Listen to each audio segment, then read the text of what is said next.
Hello Ice and Fire Nerds, this is Chris, and let's continue our Game of Thrones Foreshadowing series and pick up where we left off in the last episode, Season 1, Episode 2, The King's Road.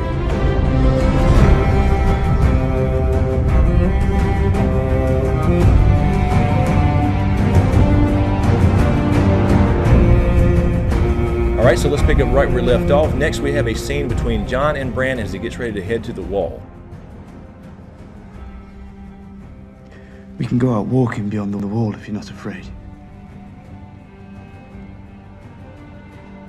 So a lot going on here and a lot that's probably not paid off quite yet. Perhaps we'll see some of that in Season 7. But we definitely have a couple scenes here you could pick from as far as a payoff scene. But I think this scene is one it could definitely point to. If he sees you, he won't let you go north. He's your brother and wants to protect you. Take you back to Castle Black.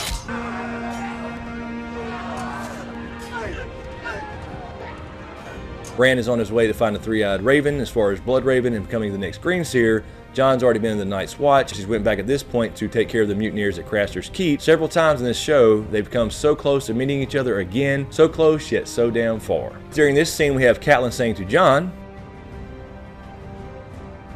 I want you to leave.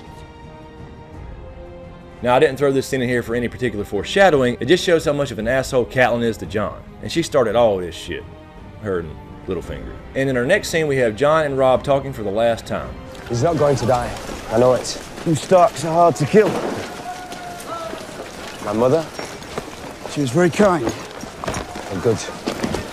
So we have a little back and forth here between Robb and Jon. You can tell they really love each other. They was raised as brothers. They're about the same age. And Jon says, you Starks are hard to kill. But what's interesting here is then he asks about his mother as far as Catelyn and how he treated him. Jon lies to him, basically says she was very kind when she was actually an asshole. So being that he mentioned Catelyn and Jon mentioned Starks are hard to kill, this probably led up to this. The Lannisters send their regards.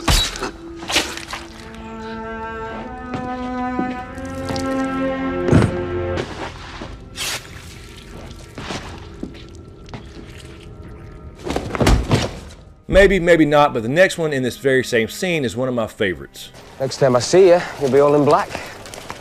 It was always my colour. Farewell, Snow. And you, Stark. So Jon says particularly that black was always his color. And of course, if we look at the Targaryen house sigil, now that we know that Jon is a Targaryen, being the son of Rhaegar and Lyanna, the Targaryen sigil is on a black field. So of course, although he is half Stark, this kind of hints at his true parentage as far as Lyanna and Rhaegar right from the get-go in episode 2, along with a shit ton of other scenes throughout the entire series. Now this next scene, we have Jon going to the wall and Ned heading to King's Landing with Robert to become Hand of the King, and Jon and Ned have this pretty obvious talk here about his parentage. And you are a Stark. You might not have my name. You have my blood. At this point, we don't know how important it's going to be. He clearly says here, you may not have my name, but you have my blood. But he does not say, you may not have my blood, but I am your father, or you are my son, like anybody in normal circumstances would say. He says, you are a Stark. So we knew right then from the get-go that Ned was likely not his father.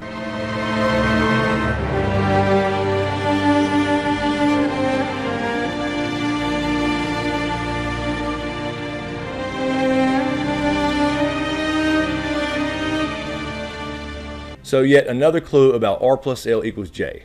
And to add to the clues of RLJ in the first 2 episodes of the entire show, we have... Your bastard's mother. Wyler. That's it. She must have been a rare wench to make Lord Eddard Stark forget his honour. You never told me what she looked like. No, will I?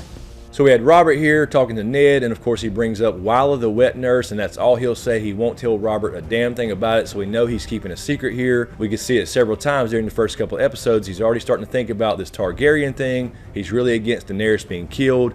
He's kind of protecting the Targaryens almost in a sense, as far as trying to tell Robert not to worry about him, because obviously he knows the truth about Jon, and if Jon were found out to be a Targaryen, Robert will want to kill him too.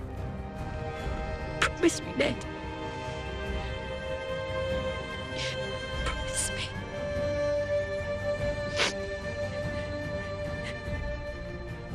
So this was the promise to Lyanna.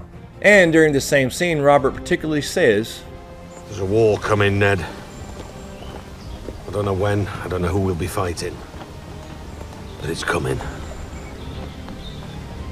So he thinks somebody's coming to take his throne as far as the Targaryens, you know, Dany or Viserys coming with Khal Drogo and the Khalasar. But of course we know as book readers and show watchers that this really means the White Walkers and also references the Lannisters as well, because they are going to actually be the ones, specifically Cersei, to go after Robert. So essentially he thinks that there's a war coming from across the Narrow Sea when the war is going to be right there at home between his own family. And then of course on top of that you have the War of the Five Kings after Robert's death creates that vacancy on the throne. And in the same scene, Robert tells Ned, "She's little more than a child. Soon enough that child will spread her legs and start breeding. Tell me we're not speaking of this." So speaking of breeding, leading to our next scene, we see Dany and Drogo, well, breeding.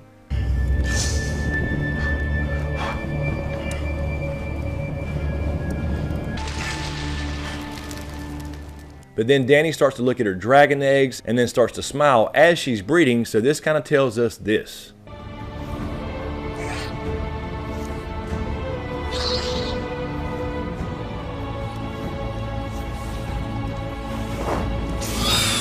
So I think with the combination of what they were actually doing and her smiling and staring at these eggs with the flames around them as far as the candles go, this tells us she has a strong bond with these eggs and that dragons are going to be born in this story. And then we have a very cool scene with Jon and Tyrion on the way to the Wall. Of course, Tyrion's going to visit the Wall, and we see this. Lovely thing about the watch. You discard your old family and get a whole new one.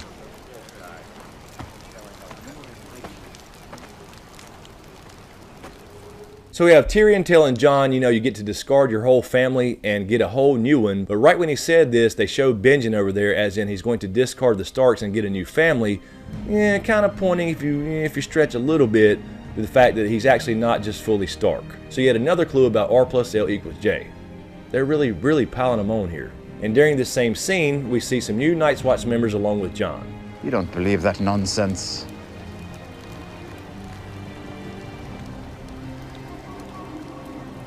Specifically, they show Rast here, and of course, Rast is going to be a problem.